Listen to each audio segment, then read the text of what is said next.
Loveena Tandon, foreign correspondent for India Today. Loveena, thanks so much for joining us.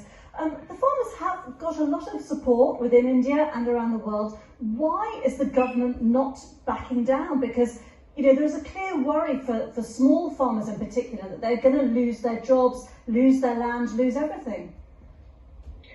Indeed, Geeta, and that's a huge worry for the country and should be for the Prime Minister as well, who has to fight an election as well. So if I put the government point of view, and this is not my point of view, it is the government point of view, and they say that mainly the farmers, we have spoken to the farmers, and the farmers are asking for the law to be repealed. And that's one thing that the government says they do not want to do, because if they set a precedent of any law being repealed after it's been passed in the parliament, then of course this sets a precedent, and then there are so many laws that various set of people would not be happy with, and they can protest likewise.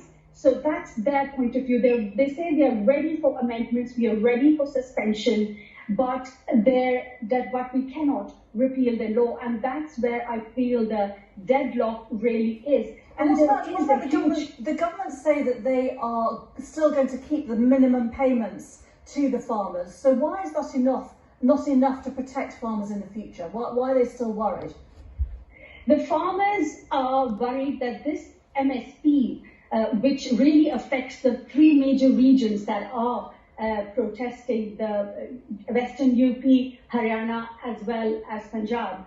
They say that this should be made legal. This should be a part of the law, and that's not the situation. It never was. And so it needs to be guaranteed. Can I just ask you one very legal guarantee? A legal guarantee. Final question, if I can.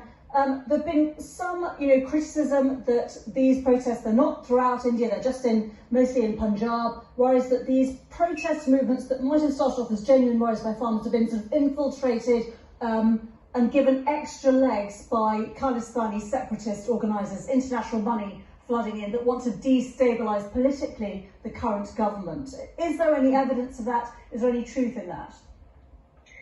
There's definitely this government line that not only all the tweets that have come from various celebrities, there has been a tweet war, but also the money has been coming from countries like China and Pakistan. This is what the government says it's been turned into Khalistan movement, but that's really degrading the movement, and it's very unfair to the farmers, because farmers have come and said that we have nothing to do with Khalistan. This is our livelihood and our lives. But yes, there has been a huge there's always has been, here in the UK as well, the Khalistan movement, here in Canada, the Khalistan movement, all of that is being funded by Pakistan, has been a huge line. There has been underlying evidence, but not something that has come up for us to be saying it out loud.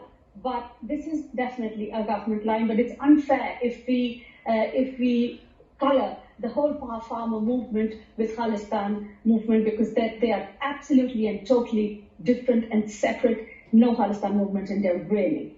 Okay, very helpful to speak to you, Loveena Tandon from India Today. Thank you very much indeed for your time today. Thank you.